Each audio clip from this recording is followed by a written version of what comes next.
think hiring excellence is like moving along with what is happening in the ecosystem of recruitment. Like when I started out 12 years ago, it was basically bums and seat, like interviewing, just do a few interviews. I think that's what hiring excellence means to me today is, I see teams become more strategic and get a seat at the table with C-level.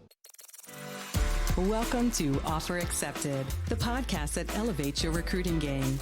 Your host, Shannon Ogborn, interviews top talent acquisition leaders, uncovering their secrets to building and leading successful recruiting teams. Gain valuable insights and actionable advice from analyzing cutting-edge metrics to claiming your seat at the table. Let's get started.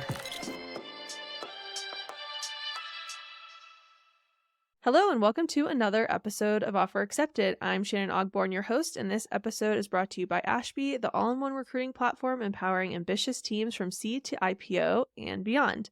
I'm here today with my friend and incredible colleague, Willem Wijnans, as our guest. Willem is currently leading all things EMEA for Ashby, but was an early adopter of Ashby at Van Moof, where he was the head of recruitment. He has years of experience in the recruiting space, scaling companies and recruiting functions, and is a great resource for all things talent. Willem, thank you for joining us today. Thank you for having me, Shannon, and nice pronunciation of the Dutch surname. Well done. I'm trying real hard. Let's give the listeners a little bit of background on your role at Ashby.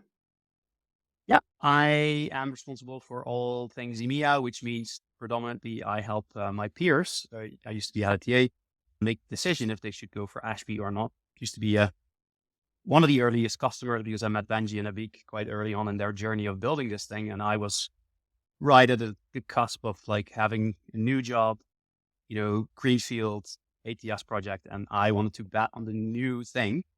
And I've been betting ever since. And it paid off, I guess, huh? I'm very happy. Good.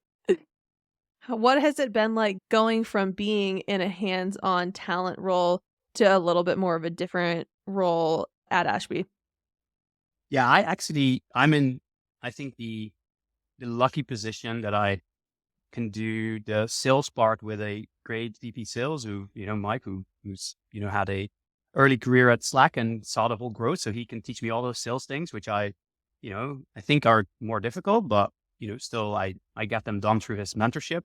I can still, I work in a company that builds hiring software. So the pastures I'm in is like super green and very, very aligned with my goals, et cetera. So in that perspective, it's actually very nice to be in a company that does talent acquisition, but I don't have to do the IC stuff anymore. I'm managing a team, et cetera. It's one of my things that I'd been leading talent acquisition teams for a long time. And it was kind of like getting to be a trick. And, I really, wanted to do something differently. So I reached out to Benji a little bit 2 years ago, and then he took the chance on me. And now I'm here leading EMEA. Amazing. I love that. When you reflect on your challenges from being hands-on in the talent space, what is something that really stands out to you most in terms of challenges that you saw while building and scaling recruiting teams? Yeah, I think the thing that so basically it's a little bit of the journey that I've been on, right? When I started out as an IC recruiter, fresh, I was like, I didn't understand recruitment in the perspective that there were companies like agencies filling, roles for recruiters. I was like, I'm going to get these people myself. So I did a lot of sourcing, and that kind of like became my forte. And then I moved on to, I had my first team lead role. And then I started thinking more about kind of like structured hiring and how do I, do that. And especially tooling was also really one of the things that I focused on.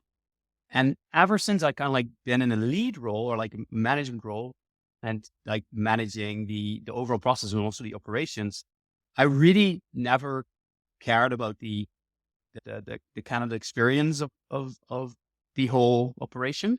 But luckily I had, I have a very good coworker and friend, Shamila, who you should look up. She's great. She's on maternity now, but great recruiter. And she always banged on my door like, hey, we need to look at candidate experience. We need to do this better. We need to measure it. And at some point I was like, okay, let's just do it. And that's where I fell in love also with because it's very operational, but it's also you can really influence it and measure it. And it's just everything in TA that I love. While I began out with it, like, God, it's not important. Why would you measure these kind of things? So that's, I think, a nice thing about my challenges. It's like, So you gave reinventing in yourself. eventually. I think I always knew, but people that know me, they know that I have a big mouth and a small heart. So opinions loosely held, and you can convince me of your things. That's I think also a nice thing. If I Yeah. disagree, but then let's find out if I'm really wrong or. And in this case, I wasn't. Like I've made, and also I do CMPS at Ashby now, right? So it's basically one of the one talent thing that I still own at Ashby is the CMPS survey, the bad dashboarding around it. So yeah, I'm still very passionate about it, and I get to demo it. So yeah, it's great. Yeah. Well, I'm glad you came around because I'm a fan of candidate experience. I know you and Benji, our CEO, had done a previous webinar about candidate experience, and there was a quote that really stood out to me, which was, "A great candidate experience is one where a rejected candidate still recommends your company to others." Why Yeah. is this notion so important? Yeah, I think as recruiters, we overly focus on the hired person and the people that come further in the process. And we often don't really think about what kind of evangelist they could be, or they could be, what they could do down the line, right? I'm a really big believer in karma and doing the right thing. So yeah, I think it's one of my IC roles where I was really taught this at Probable in London. Like one of the key pillars was like on the talent screen and on every interview that people did after, it's like, even we don't want to work with them, they should want to work with us. Like that's and that always stuck with me in my TA game. Definitely.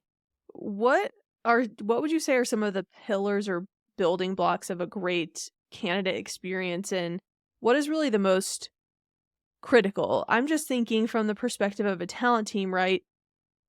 Not every team has the resources to build a very thorough, process or build a thorough candidate experience. What is the Yeah. most critical piece to start with, and then what's kind of like the ideal outcome? Yeah, I think you don't need a tool for this. You need common sense and a pair of brains. What most people do is they think about a role that they want to hire and they just open it without any strategy, right? I think everybody can get pen and paper and sit with the hiring manager and really hash out what you're looking for. What kind of questions are we like? Just the basic intake of like, what are we looking for will already increase candidate experience because you don't have to decline all the people that you're actually not looking for. And still too many companies, and I've been guilty of this myself, just open up a job and then really use the candidate sometimes as the denominator to kind of like do that intake for you, right? So you Mhm. interview a bunch of people, and then I think this is what 80% of the companies still do is using candidates as a guinea pig. And that's one thing that I vowed not to do anymore. Like, even though a hiring manager wants to open up a job like yesterday and everything's urgent, like, still go through the process. And the process could be just having a 60-minute sync and like a breather on how we're going to make this job work. And then then that kind of experience is tied in automatically. There's nothing so urgent for hiring that you can't take a step back for a single day and say, how can we make sure that we're all aligned on what this rec entails, who the person should be, and those sorts of things. Like the ad hoc, what I have found the most difficult is that hiring managers sometimes have already started recruiting for a role. It Yeah. just ad hoc, I'm talking to my network, whatever. And then Yeah. you're like, oh, great. Well, now they're going to have like 5 follow-up interviews they weren't expecting because they already talked to you, and now they're completely out of whack with their experience. Yeah. And it's also roles are not clearly defined who to spot, and then everything's in limbo. So like, this is also what kind of experience is like one of the pillars in TAs, because candidates are vocal and they will let you know if they think about Glassdoor. It's an actual product around candidate experience. Yeah, there's so much things that go wrong because two humans or like multiple humans in a process, like it's popcorn time. There's so much happening, but you can also do it really well. And there's also tooling for that, right? I find it a very interesting vertical in our talent operation ecosystem, because there's a lot of impact out to be made, and it's often kind of like shrugged about. But yeah, to your point, like never open up a job, without having clear idea about what you're getting. And I there's an anecdote from one of the prospects / customers that I'm working with. It's, they underestimated like how many applicants they would get for a role in this market economic, right? And if you have over 500 applicants, because you haven't structured your kind of like, hey, what kind of questions are we going to ask, prior to when people apply? If you haven't thought about that and you need to do that backdated, it's, Game your over. account experience already, it's already, it's just, so there's a lot of learnings to be made. And I guess, everybody that listens to this thing is probably like, oh yeah, that's me as well. Yeah. And I think, start with the basics, and then you can do all the fancy CPS surveys and like measuring and all that stuff. But just the basics, like, doing good preparation. Isn't it sad that candidates think of an experience so positively now if they literally just hear back? Isn't it sad that that's the state that we're in? I find that to be sad. Yeah, you see this on LinkedIn, and you see this it amazes me. And yeah, you only have to do one thing right. And that's exactly like getting back to people is like, deemed already good candidate experience. And if you go then, one or two steps further, it's going above and beyond for them. So the good thing is you can really use this as an advantage in your TA game.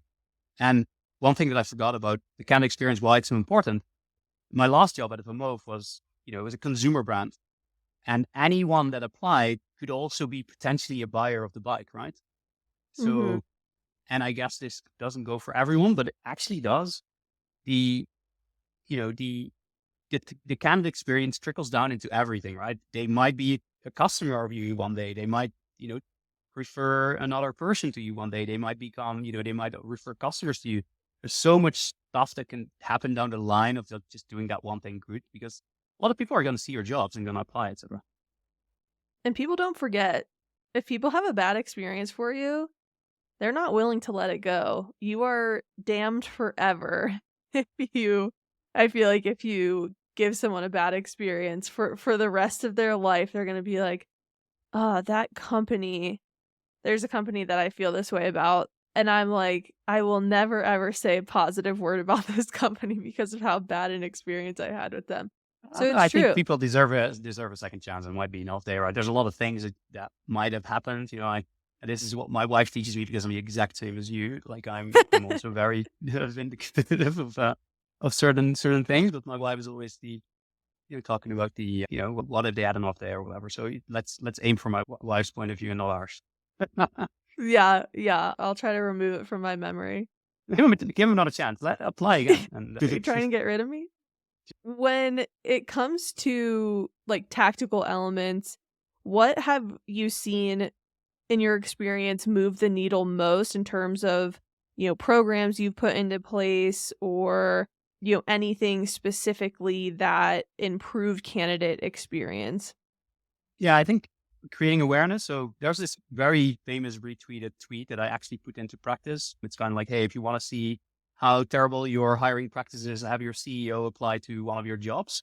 And like, I didn't do it with the CEO, but I did do it with like team leads. Like, hey, apply to a job and then see what the state is, right? I think that's one thing that I like to kind of like set the level playing field of what's, how are we doing today?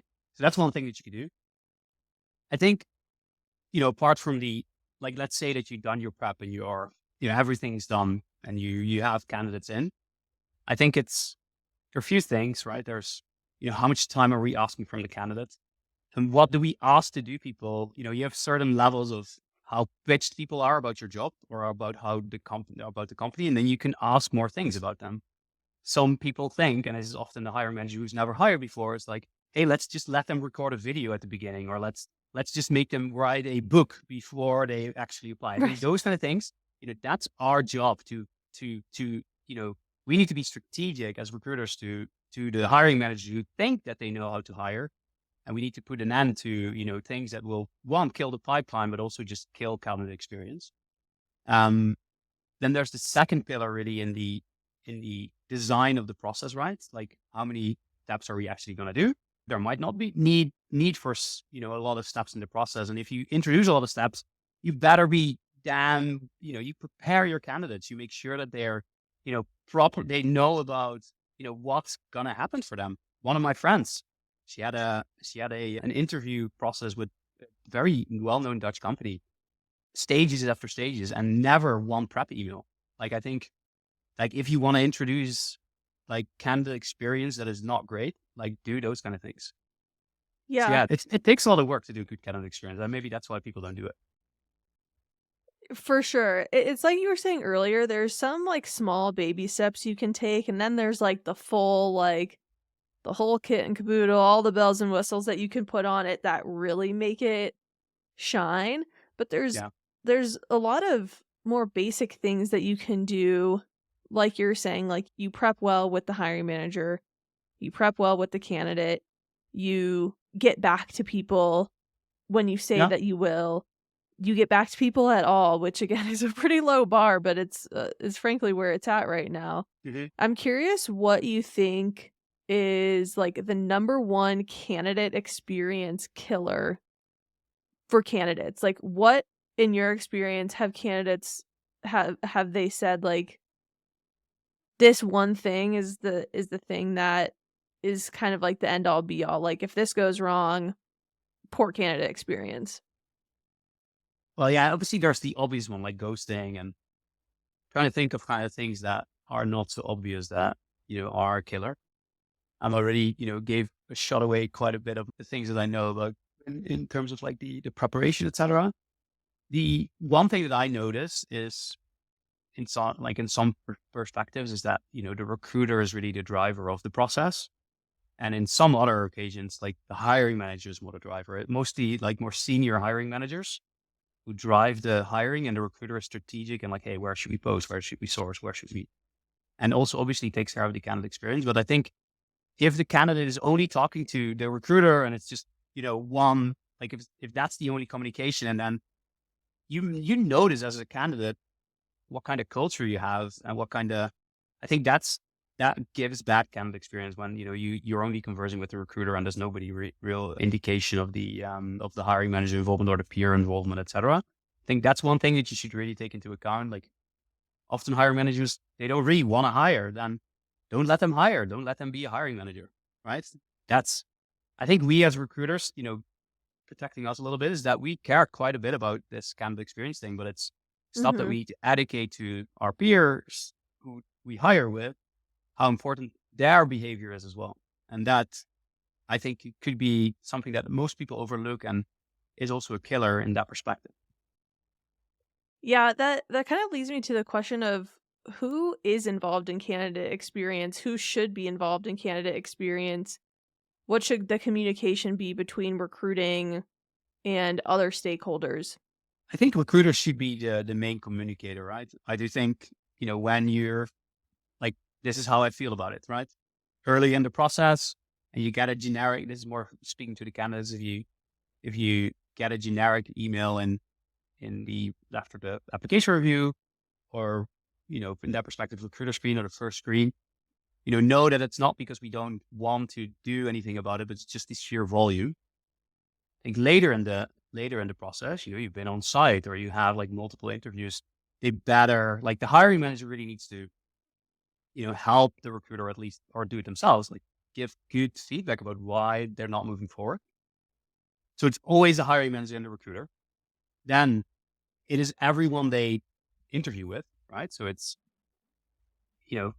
I always had on my prep days, like, if you're having a bad day about in interviewing, please hand off the interview to somebody else who could do the interview as well. All right. There's nothing more detrimental than an interviewer who's looking at their phone or like isn't prepped at all or doesn't know what they're doing. Like, this happens so many times.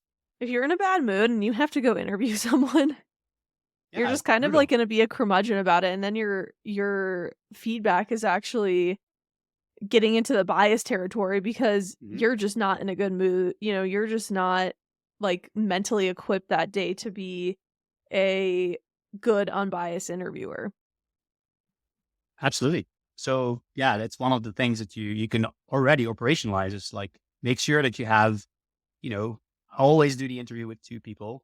Like I know interviewing takes a lot of time, but having one-to-one interviews, like, do it with two people and you can hand off if you don't like build a pool of interviewers. Obviously, we're not all in the situation that we can do this, but yeah, like what I see from the more sophisticated interview machines and also the companies that I worked for, there were pools of people that could do the interview. And even better if it's like not just like all the people from the engineering department interviewing the engineers, but maybe make it a little bit more broader, right? Like, hey, like at Improbable, for instance, we had a values interview, which is now, you can't say values anymore, but this 10 years ago, a values interview that, was distributed across the whole organization, right? So an engineer could speak to somebody from marketing and somebody, I think that really makes it, super, make it really nice for the candidate speaking to people outside of their peer group. Definitely. Yeah, there's so much to do, Shannon, that you can do better. Well, Yeah. to that point, how do you know if you're doing well or not with candidate experience? You spoke a little bit about you own the Yeah. MPS survey here. Tell me more about that. How do you effectively measure Yeah. candidate experience? So this is obviously, I'm not the oracle or something about this stuff, but what I do is build a cupcake like don't build a wedding cake in terms of CMPS. Like build a small survey where you ask one question, maybe two, and one open-ended question around like, hey, what could have we done better? Like make the barrier to entry as low as possible. I see so many candidate experience surveys where you need to fill in a book. Like it's insane. Also, what you don't want to do is send a survey at every stage. You Oh just boy. send the one survey. And it's when people get, when they had that's what we do at Ashby. If you had an interview with us, like doesn't matter if you're on the talent screen or all the way on the on-site, and you're either hired or archived. And the only reason when you don't get a survey is when you've been transferred to another job as the archives reason. That is the automation. And I think what I see a lot of teams doing when they're doing CMPS and also use fancy tooling for it, they build a wedding cake and a beast of a CMPS survey, reports, all that stuff. You really only need the CMPS score and maybe one linear score and the feedback that they give, which they write down, right? That's the three things that you want to look at. Not too many questions. You measure completion rate. If you you can ask ChatGPT, Google, whoever, like what is a normal CMPS score? There are a bunch of companies doing just CMPS for recruitment, so you can look that up. For us at Ashby, we're at 21.4% of our completion rate. I don't think it's a lot. I also don't think it's terrible. It's right up there with where you want to go. I also see teams who are at 10% or and that's too low. 10% is too low. Like up in the 20s, sometimes higher 20s is very good. Obviously, I don't think we need to go into kind of how CMPS is calculated, but you basically have promoters, passives, and detractors. The people you care about are the promoters are obviously nice because they give you, they influence you, but you really want to talk, you want to zoom in on the detractors, and especially, where the detractors are being condensed, right? So do you have a lot of detractors in the talent screen? Yes. Think about the talent screen and what you're doing wrong there. But people will be more negative about they'll be detracting more in earlier stages when they haven't gone through the whole process yet. If you have a lot of detractors in the final stages, so at second interview, third interview, whatever your stages are, that's what you should look into and zoom in on and dissect really, why, and maybe even ask people why what happened. But there's often a pattern. So I think those things you want to measure. You want to measure where a survey is sent, right? In which stage, and then are there a lot of detractors there, or are there a lot of positives there? And then I think the one thing that introduces this is that you don't have to build many surveys, right? You don't have to build a survey for after recruiter screen, after the hiring manager screen. You just send the one survey. And I think that is, obviously we can't pitch Ashby too much, but I think that's one of the things that what we do well is that you can do that with Ashby.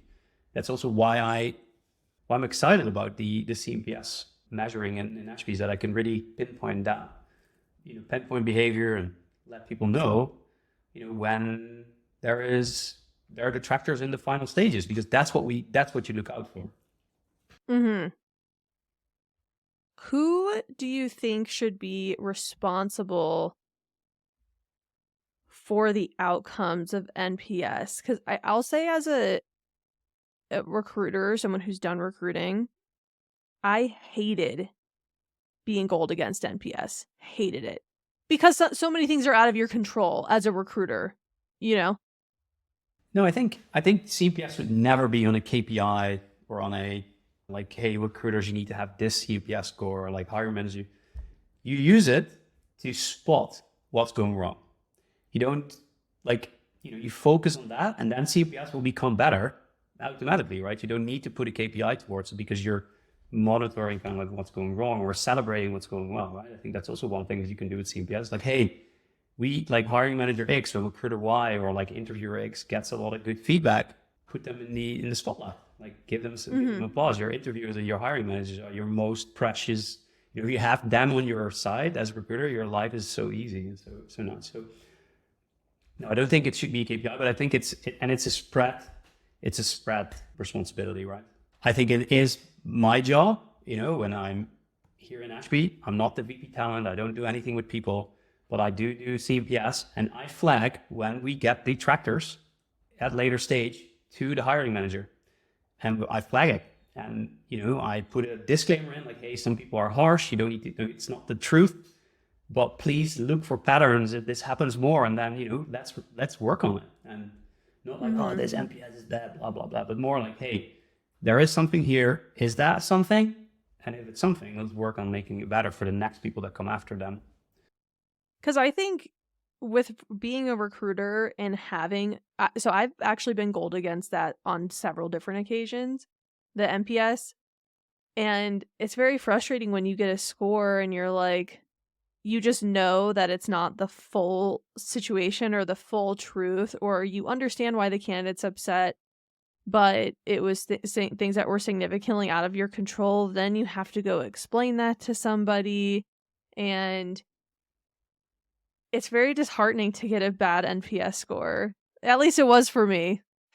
For everyone. And that's also why, as a manager, I never hold people accountable for it.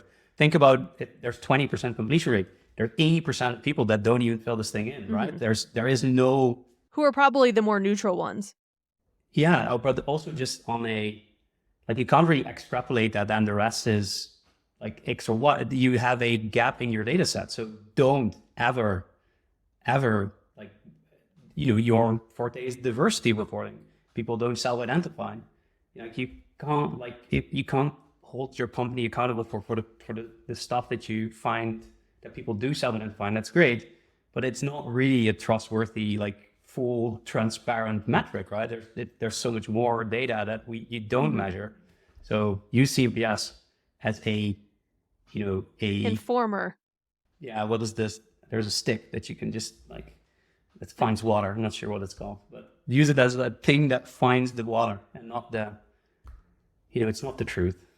The truth is always somewhere in the middle. So, but yeah, you can, and for most there were patterns, and I could talk with the hiring managers around the patterns that we were spotting, and we would inquire, like, politely if this was a thing and if they needed help, and that's how you can use CPS.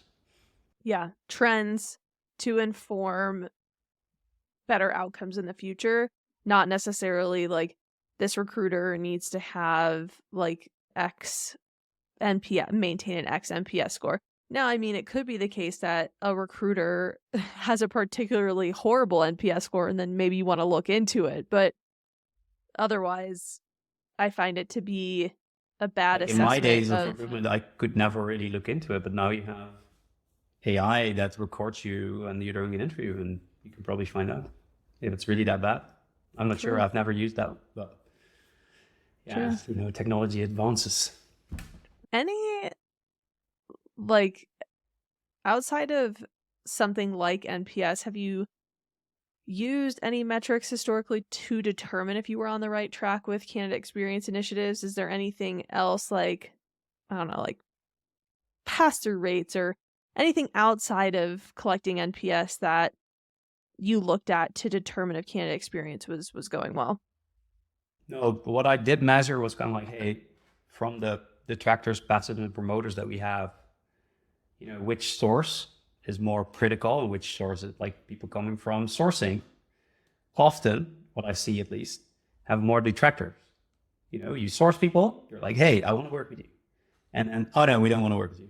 Like, this is the recipe for bad NPS, right? It's like, yeah, you did great on paper, and then you talk with them, and I'm like, oh no, they're not. And then maybe you ghost them because you feel terrible about sourcing somebody that actually isn't a fit, and then blah blah.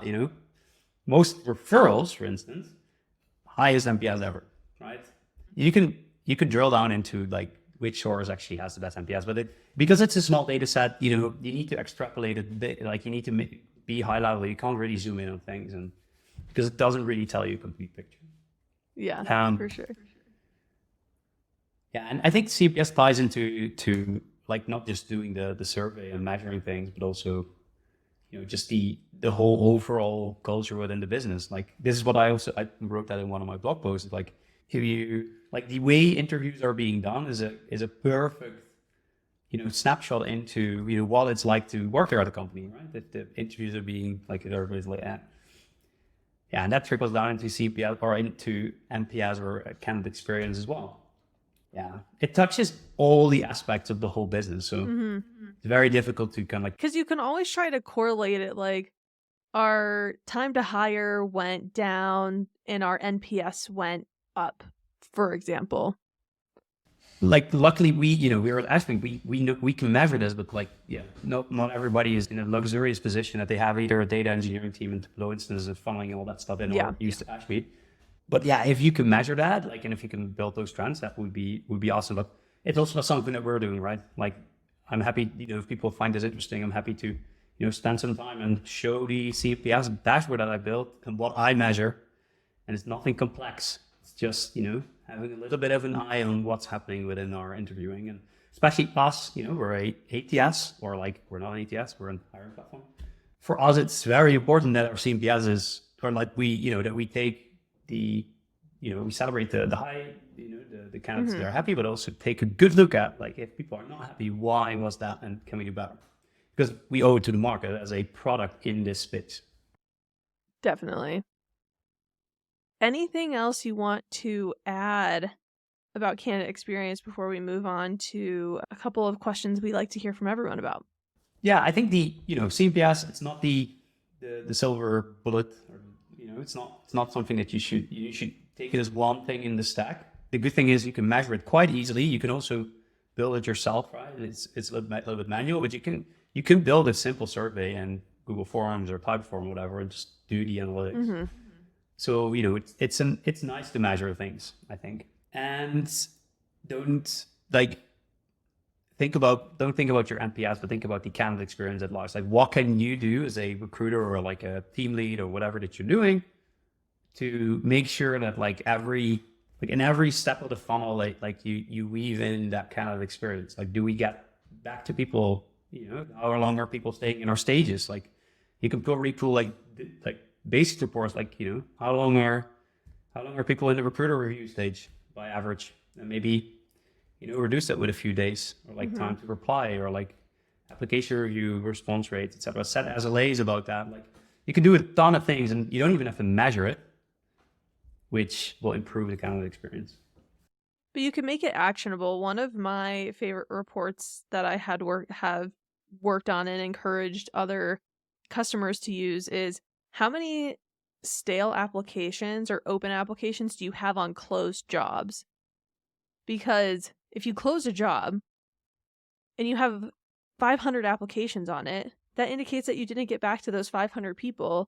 And if this could be any stage, it could be application review, which is usually a majority of what it is, but it could be candidates who are late stage that you simply just didn't get back to.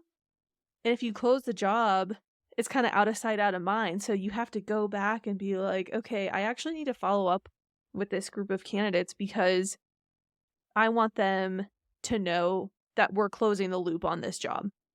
It's closed, it's done. We're not moving forward, but at least they know that. And that is kind of like a minimum candidate experience that people can use reporting to do actionable things, but not necessarily like, it's not necessarily like a metric, you know? Well, to your point, it amazes me that ATSs actually allow you to close a job when there's still people on the pipeline. Hundreds. Yeah, or hundreds, or like, should be a feature. I'm with you. Well, in all your time in recruiting, I would love to know what you feel like defines hiring excellence, or what does hiring excellence mean to you? Well, in the, just in the light of this topic of candidate experience, I think, every recruiter has their forte, right? Sourcing, or, the operations side or whatever. But I think we all touch candidates, and I think what you can do in terms of whenever you interact with the people is, do well, because their time is valuable, and, put the process in place before you start inviting people into that process. I think that's I started with it. It's also the thing that I end with, and that will, that's to me already kind of like hiring excellence, just not being headless chickens and just start hiring, like do your strategy stuff. And then on like meta, I think hiring excellence is like moving along with what is happening in the ecosystem of recruitment. Like when I started out 12 years ago, it was basically bums and seat, like interviewing, just do a few interviews. And I think people that were critical, they made new processes. They might have not always been good and great. And now I think we're in this new era where, we're measuring more, and we're doing more. We have also the tools to really start being strategic as TA person, leads, whatever, and funnel this back into, C-level. You can build a report around things. And I think that's what hiring excellence means to me today is, I see teams become more strategic and get a seat at the table with C-level. Mm-hmm. And I think that is it doesn't matter if you're an Ashby customer or if you're doing it on your own way. I think that's what hiring excellence is to me today. It's like, I see more and more recruiters or talent people or people, whatever you want to call them, get, a stake in the boardroom. And that is, to me, it's just great to see, right? Because we haven't always been kind of like a very strategic function. Agreed. I love that. Now, my favorite question, and I feel like you're a person who has a lot of hot takes just in general. What is your recruiting hot take? Well, I hope that everybody listened to Jim's podcast with you, and a great podcast. But like the funny thing is, I am very much in favor of sourcing. Like I've always sourced my own pipeline. I've always been in tech recruitment, so I had to. It wasn't anything that was, I couldn't wait for people. So I still believe that sourcing is one of the strengths that you can still utilize in your hiring game, right? I don't think it's diminishing. I don't think sources are junior recruiters. I think, and I also see this now in sales. People who can build their own pipeline, or at least 20% of it, they have a better time. It's also nice to be, reaching out to people that you think could be a good fit to you or your business, right? Jim, I love you, but I think sourcing should be in your repertoire and you should do it well. Yeah, and obviously I'm like this now, this is the new advent of new tools, right? And I've always been in I remember when the first ATSs came out, and been through that whole ecosystem, like when all the major players now were like small startups, and I've seen them grow. And I think now it's the new frontier, right? All these AI tools and all that stuff. I'm wondering kind of like who's the next me, kind of like doing all this. There is no one. There's no next you. You're the only one. No. I'm very excited about kind of like this new. I'm probably going to be the sour. When I started, for instance, with sourcing, everybody in the old school TA folks were like, no, agency this, blah blah. So You're going to be the I'm curmudgeon. very excited about the next few years when TA is going to get more and more automated, structured, but also, are there still recruiters in a few years? I liked what you said in your hot take that sourcers are not junior recruiters. Yeah, no. Because I feel like it is oftentimes seen that way, where someone's trajectory at a company is RC, sourcer, recruiter. But I worked with the most fantastic sourcers at Google who just were like, recruiting, that part is not for me. I am a hunter. I go out, I find people, I get them excited, and then I pass them to you, and you do an amazing job on the back end of that. And I think that it should be seen more that way, that they're two peer functions that work together versus a trajectory of you have to be a sourcer, then become a recruiter. There's just people who have different skill sets, I think I'm not a big fan of like having a dedicated sourcer in your team, like, and then having recruiters who are doing that. I think, you need to be T-shaped or well-rounded, and you need to master all things to be complete. And obviously I understand the businesses do split these things up, but I don't really necessarily believe in them. I also don't believe in having people solely responsible for doing just coordination. I think that is, they should be doing way more. And that's also what we are enabling. So I'm so thankful. That's also one of the reasons why I'm so happy is that coordinator job is getting they're getting more strategic. They're doing reporting more. That's also I think that segmentation of you do this and then you can be a recruiter. I don't think that's the way it should be. Yeah. Also, our best salespeople in Ashby, and what I've seen, they build their own pipeline, and they also, do everything else. Yeah. Full life cycle is hard, though. I will say that. It's hard, but it's also most rewarding, I think. Oh, yeah. There's nothing like having found somebody who was not originally in the pipeline that you got excited about the role, who ended up being an amazing match. You're like, yes, I did it. Yeah. And even if they don't work out, I still hire people who I reached out to 10 years. For instance, we just hired a CSM, it was one of my hires back in the days when I'm still working. Totally. So there's so much cascading effect. That's the nice thing about TA, right? Is that the stuff that you put in pays dividends. I think the dividends thing is really nice in recruitment. Is you paid for it and you do well. You're just a nice human, and you do the things that you say you're gonna do. You're not that under promising, over delivering. Yeah. Under promising, under delivering, over promising, whatever it is. Yeah. Agree. Yeah. Anyway, we can go on. We could go on forever, but we are coming up on our time here. So where should people go to learn more about you?